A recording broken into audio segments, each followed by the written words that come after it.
Hey, this is Jeremy Kaye with Reverb.com, and today we're going to talk about Carol Kaye, one of the great studio legends from the late 60s from LA. She really did a lot to change how the electric bass, to change its role in pop music. She had a really unique take on playing the bass, and this mainly came from the fact that she started as a guitar player. She was a pick player, and a great jazz guitar player. And then famously, one day the bass player didn't show up for the session, and they handed her the bass guitar, and the rest is history. What she did, she changed the tone of the bass. When you play with a pick, it gets really present in the mix. And she also brought a new sort of technique and kind of concept for playing that was a little bit busier and more exciting than traditional string bass, upright bass styles at the time. She played on almost every Beach Boys record. She played with Ray Charles, Stevie Wonder, Elvis Presley, Joe Cocker, Barbra Streisand, Nancy Sinatra. I mean, the list it's really incredible. She would always use a Fender Precision bass in the studio with flat wound strings. She liked to use pretty heavy gauge, set with a pretty high action. She would also use a mute. I've constructed the Carol Kaye style mute here. So it's a little different than the Jamerson mute, which actually came from the foam of his bell. What this is it's actually a piece of felt doubled over. So it's a folded over piece of felt about 1.5 inches wide, and then it's stuck right over the strings at the bridge with a little piece of tape. Now you want to get it just sort of resting gently on the strings, and that prevents some overtone ringing, But it still lets the string give a nice amount of sustain and everything. She used a bunch of amps over the years. She used Fenders. She mentions using the Fender Super Reverb, so we've got a Fender Super Reverb right now. So now let's talk about the most important piece of the Carol Kaye sound, which is the pick. So I have here a Carol Kaye pick, which is it's a heavy gauge pick, teardrop shape, but the heavy gauge does give a lot more authority and weight to the notes.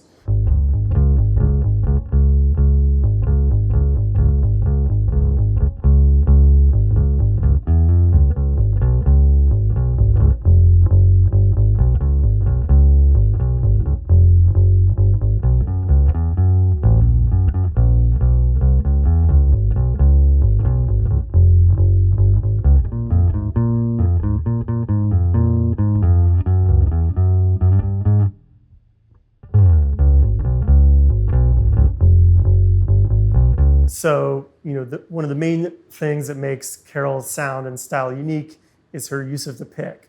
And she has a very specific picking style and technique that helps you get a really even sound, a really fast, even 16ths, and helps you not be confused about where you are in the beat.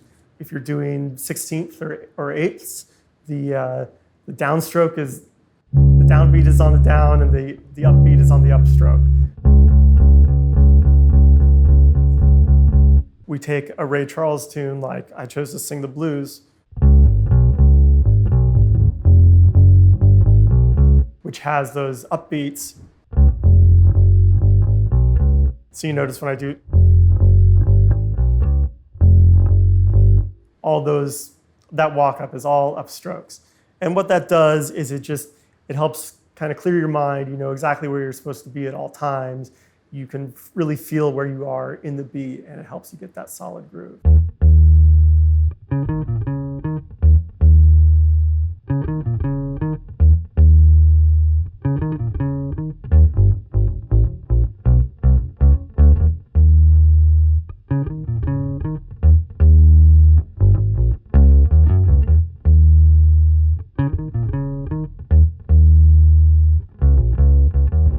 let's talk a little bit about Carol's approach to playing and thinking about bass lines. She has a very chordal approach to playing. Most of the time it's just sticking to the notes in the chord, as well as having some passing tones in there. So if you take Feel So Bad that I just played, it's a blues in E flat, and you can hear that most of the time she's just sticking to the main roots of notes of the chord. For instance, in the first part, which is an E flat 7th, she's just playing this lick, which is just 1, 5, flat 7, 1.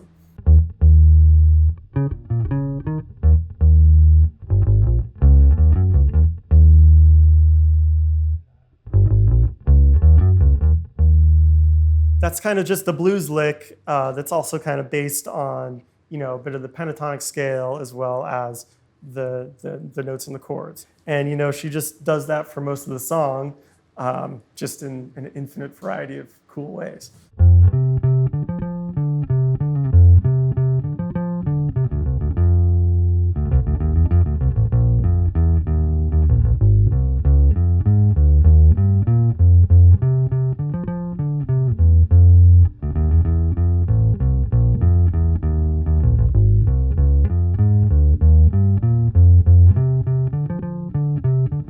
So now we're going to take I Was Made to Love Her and play it in a really just standard bass style without all the embellishments.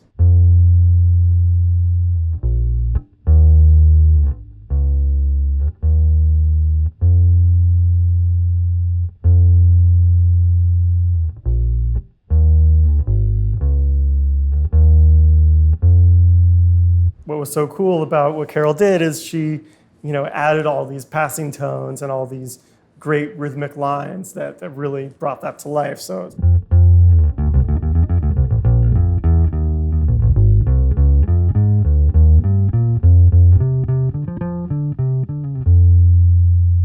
and that sounds really fancy, but essentially when you break it all down, it's just playing the notes and the chords. That's just like an F major. That walk up at the end is just arpeggios. So it sounds really cool and fancy, but isn't, some impossible thing to do.